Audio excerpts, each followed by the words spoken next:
Hello and welcome to everyone. Today we have a Bkfc fighter. It's Francesco Ricchi. So Francesco, can you please say a few words about yourself so we can continue? Go for it.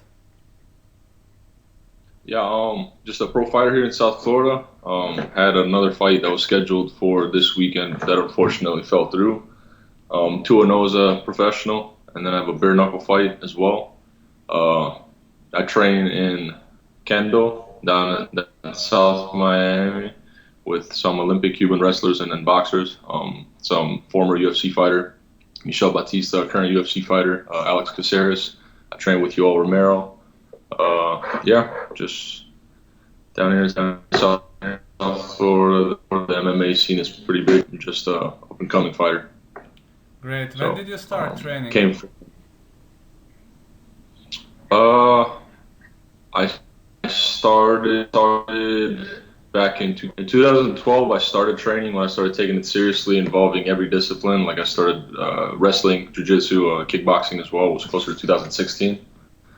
And then I've been with the same team since 2016, with formerly American Top Team of Kendall. Now, but I started training seriously in 2016. That's when I had my amateur MMA fight, my first amateur MMA fight, and then I made my professional debut at the end of last year. Awesome. So, do you have a nickname?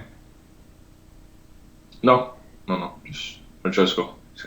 Just Francesco. Yeah. Okay, you mentioned your coaches. So bare knuckle is a very, very technically difficult sport. Do you have a favorite strike? Because in bare knuckle you just have to be very technical, according to my edge or point. Go for it. Just the one that lands, to be honest. Bare knuckle, it's a little different. I noticed that I've boxed before. I've had a amateur boxing fight, and I've been uh, I've been training boxing for a long time. I mean, that was probably the first discipline that I've trained, and it's different, man. The pacing is just a lot faster in bare knuckle. Obviously, you have 2 minute rounds, so you're trying to get a lot more done. And the distancing in bare knuckle is a lot more similar to MMA, but it kind of throws you off because in MMA you have to worry about so many more things. In MMA you got to worry about kicks. In MMA you have to worry about takedowns. Where in bare knuckle you have to worry about only punches, essentially, kind of like boxing, but just the distancing and the reach that you have with your opponent is a lot different. It's way more similar than it is to MMA. So in MMA, your feet are a little bit further apart from your opponent's foot, whereas in boxing, your lead foot is almost touching your opponent's lead foot. And in MMA, if you're punching somebody, you get in and you get out. Where in boxing, you're almost always in boxing range.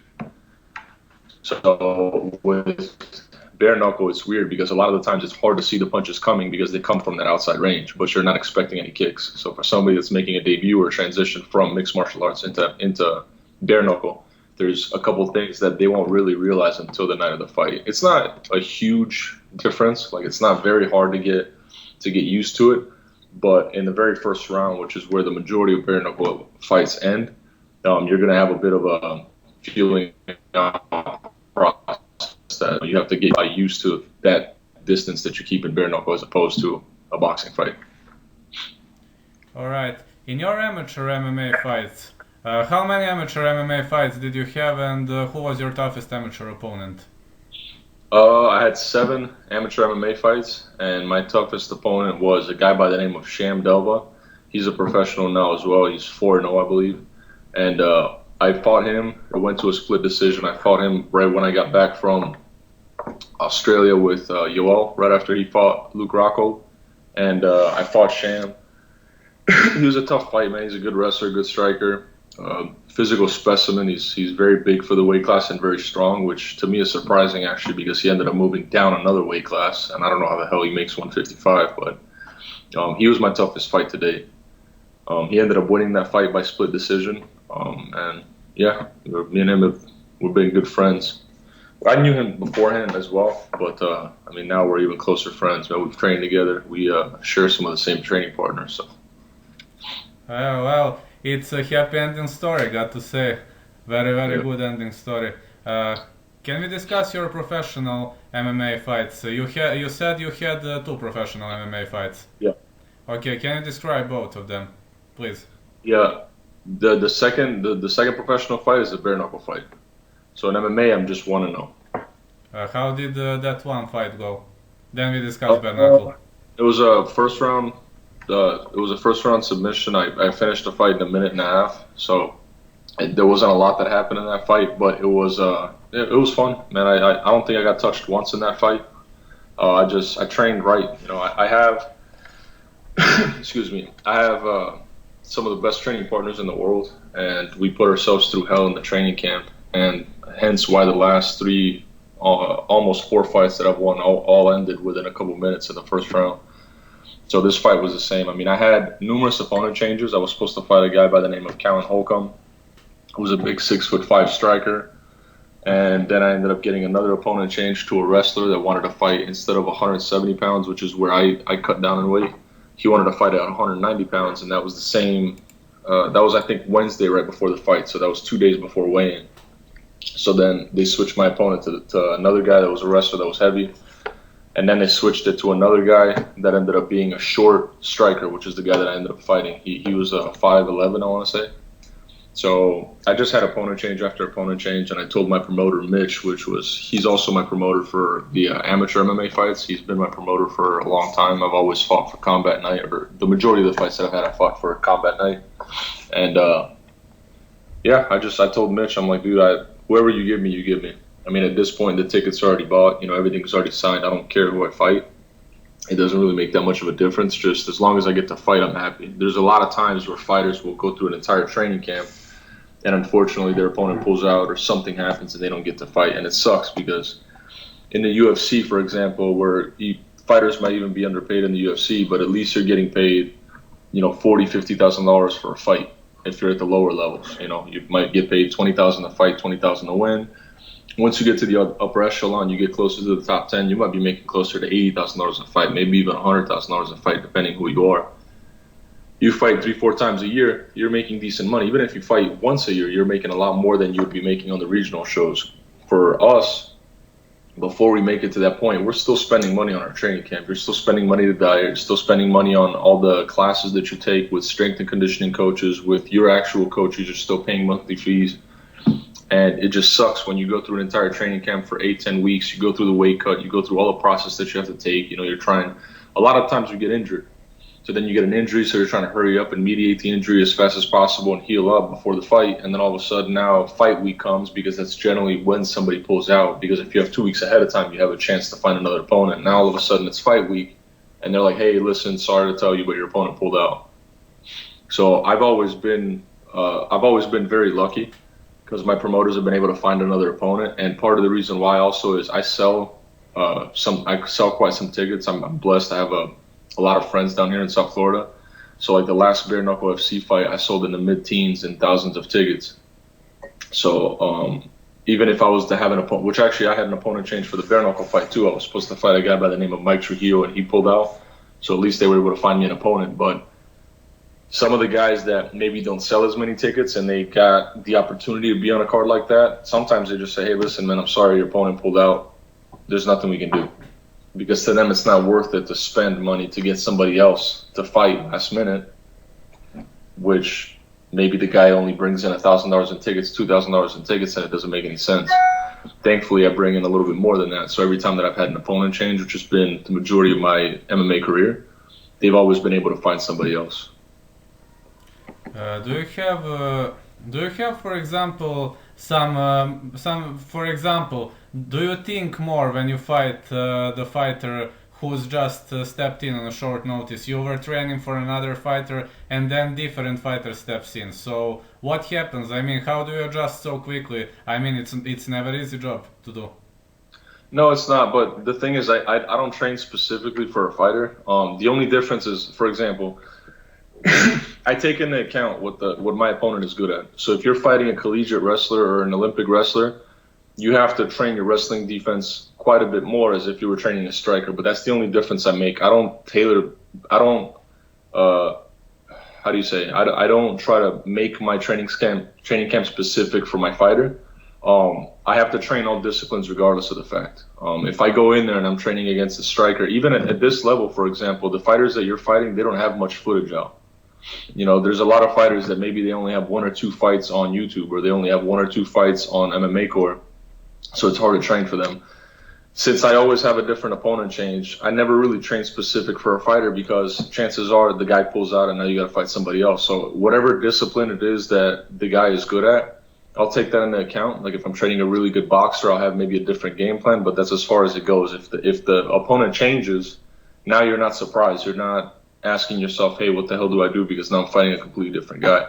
I try to just focus on my strengths. If I'm deficient in wrestling because the last fight that I had, I was being held down, or the last practice that I had, I was being held down, then I'm going to try to focus a lot more on wrestling. And I'm going to try to sit there and say, hey, you know what? This guy was able to take me down with a single leg up against the wall. I need to practice that, 20, 30 more times the next time that I go to practice. Hey, how do I take care of this? For example, I'm blessed. At least the gym that I have, there's a lot of Olympic wrestlers, and there's the jiu-jitsu black belts. We have Ray Fundora. He's a really good Brazilian jiu-jitsu black belt. He's our coach. So no matter what happens, there's always somebody that you can ask, and you can say, hey, listen, I'm having trouble in this area. I'm struggling here. What do I do? And they'll show you. Ray, for example, 3 fights ago, I fought a guy that was a Brazilian jiu-jitsu black belt. He came from Brazil. He was 4-0, and he was making his debut here in the United States. His name was Ricardo Oliveira, and the guy submitted everybody he fought. So I just did a lot of practice with Ray on, hey, if this guy is able to get to this position, how do I get up? And he spent a lot of time, even after the class that we normally have, which is with everybody else, doing a lot of specific work just in jiu-jitsu. So sometimes they change the opponent. Sometimes you get somebody that's really good at a specific discipline, but if you're confident that you can beat anybody, for example, if you're confident you're one of the best fighters in the world, it should make a difference. You shouldn't say, oh my God, what do I do now? I'm fighting a boxer instead of fighting a kickboxer. No, I mean, your game plan changes, but I guarantee you have more than 24 hours to think about it, and that's all it takes. Yeah, I understand. How did you finish Fred Pierce so early on? How much did it last? It was less than 2 minutes, right? Yeah, it was a minute and a half. How did you finish him so early on? He played into my strengths. I'm a big counterpuncher.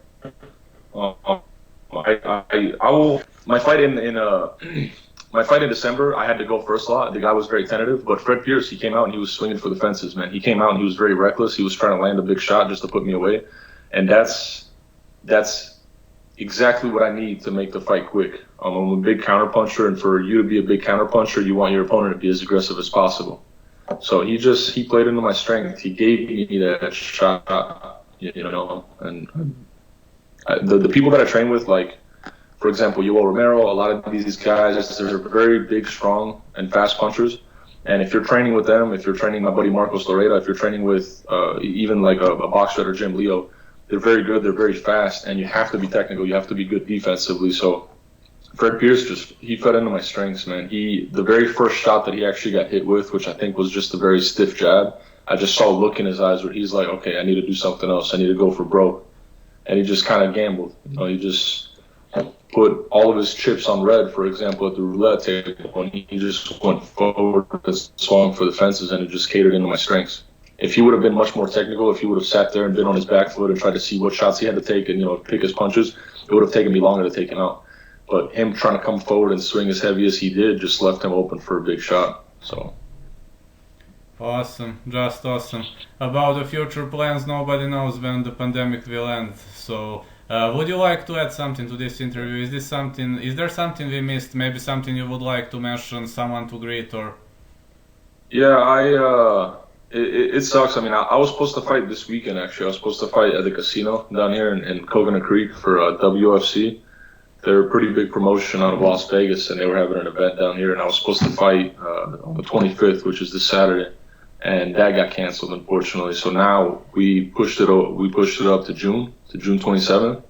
So I hope that everything kind of blows over, before this happens, but I doubt it, man.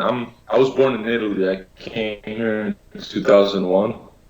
So I'm very close with my country. I've traveled back and forth many times. I work with Italy as well. I'm a yacht broker. I sell boats, and a lot of the boats that I deal overseas.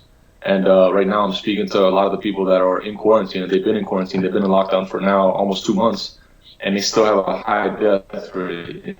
They slow. They're not at 1,000 people a day. They're maybe 500-600 people a day that are dying, but there's still a lot of people that are dying overseas. One of my close friends died. Somebody that's very close to my family died as well. So I don't think that this pandemic's going to go away as quickly as people think, especially here in Florida.